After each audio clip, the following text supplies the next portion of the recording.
Basically, why we wanted to do this webinar is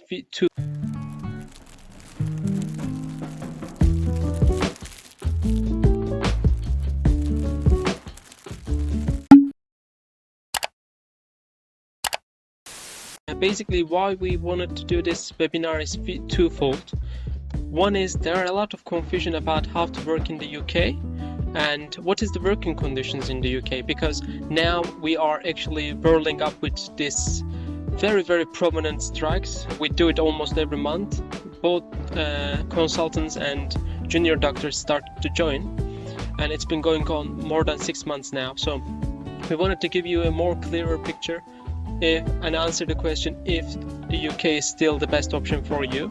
And I believe it is, even though it has its own struggles. It's a fantastic country, fantastic training, the people are nice, and overall it's a opportunity. It's a country with opportunities. You can do many things here. So what do? I graduated medical school in Turkey and came here, did my internal medicine training, and now I'm working as a rehabilitation medicine registrar. So what I want to tell you, I understand there is some confusion. Even if you pass your PLAB, even if you pass your Royal College exam, will you be able to find a job? The answer is definitely yes, okay? Because UK doesn't have many doctors, even though from the outside it looks like the UK has many doctors. When we look at the OECD and other European countries, actually per 1,000 population, UK has one of the least doctors. So they always need more doctors. And how do they fill this gap? The medical schools are very expensive to build. The medical students very expensive to train, so they get IMGs, they get us.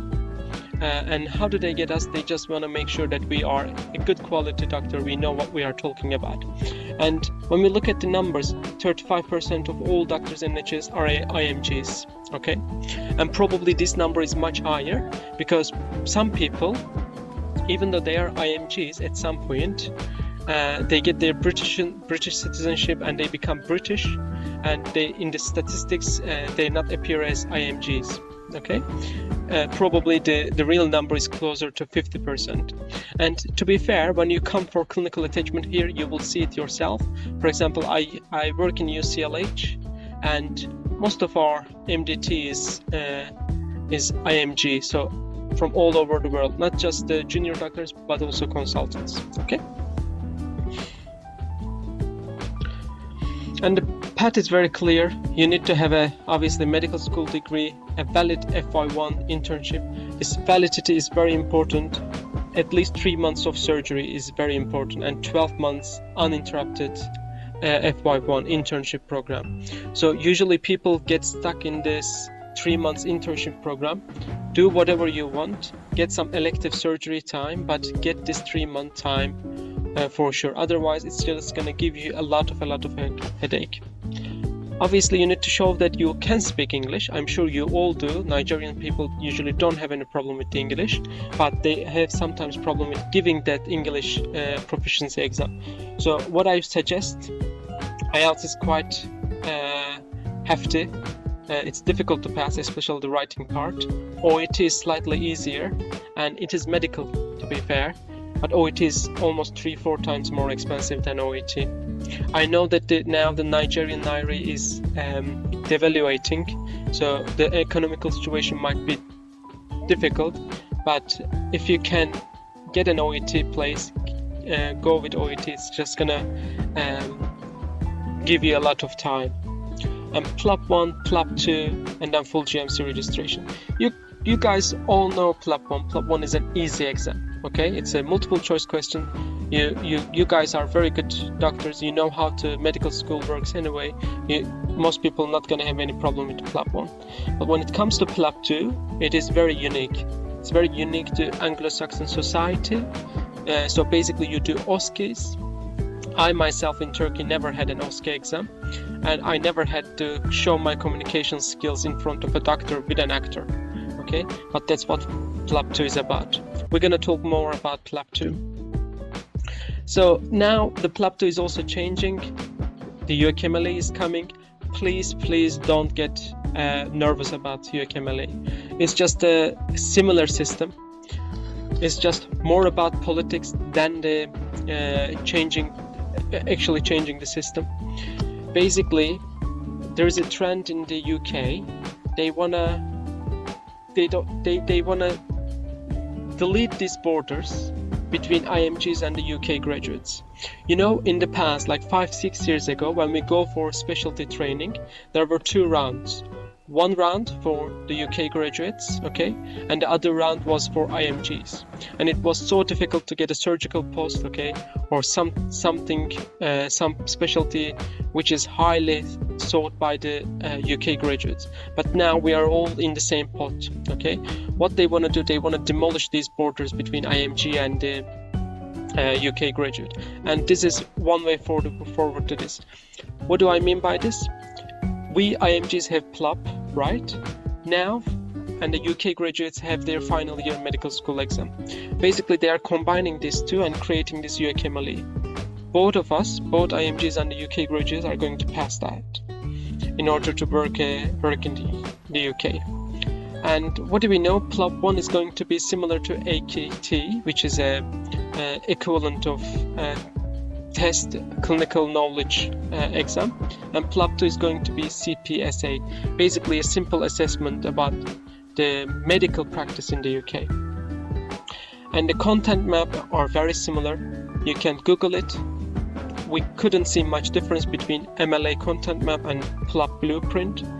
And GMC Good Medical Practice slightly changed. There's an updated version of GMC Good Medical Practice, but basically it's surrounding the issue of how to contact a teleconversation with a patient. Apart from that, everything is the same, okay? So in both cases, nothing to fear for you, okay? So how is the working conditions for us in the UK? So the workload is not too bad, okay? The workload is high, but in a different sense it's high. You're not going to be asked to see 50 patients in A&E, okay? You're not going to be constantly prescribing something for your patients.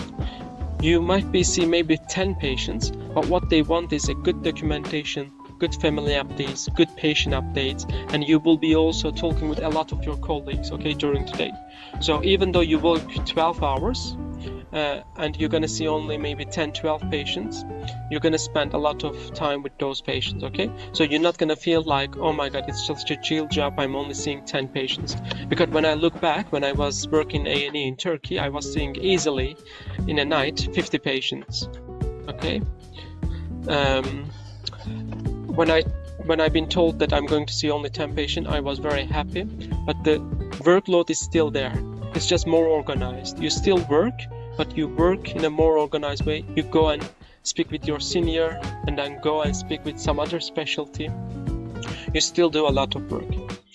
And as I said, in the UK, you can't work more than 13 hours. I know in Nigeria, you do sometimes 24-hour shift. It is illegal here, okay? So team, what you're gonna see here, actually, the amount of different healthcare professionals. So you will be working a lot of physiotherapists, occupational therapists. The nurses are very, very skilled, especially clinical nurse specialists. So they go and specialize in one subject, and they be very good in that subject. There will be psychologists sometimes in your team. There will be different roles. Sometimes social workers, you will be working with them. Training opportunities are plenty, okay? You don't need to start with specialty training right away. So you can do some research first, okay? Build up your CV. Do your course training first. For medicine, it would be internal medical training. And for surgery, it might be core surgical training. And you may just stop a few years and do some research, do some audits, okay? Get your portfolio done, and then apply for further specialty training. And also, I don't know if you have the same thing in Nigeria or in Africa, but what we had in Turkey, it was so difficult to raise a concern. If you have concern about how your service is run, you rarely be able to talk with your seniors, okay?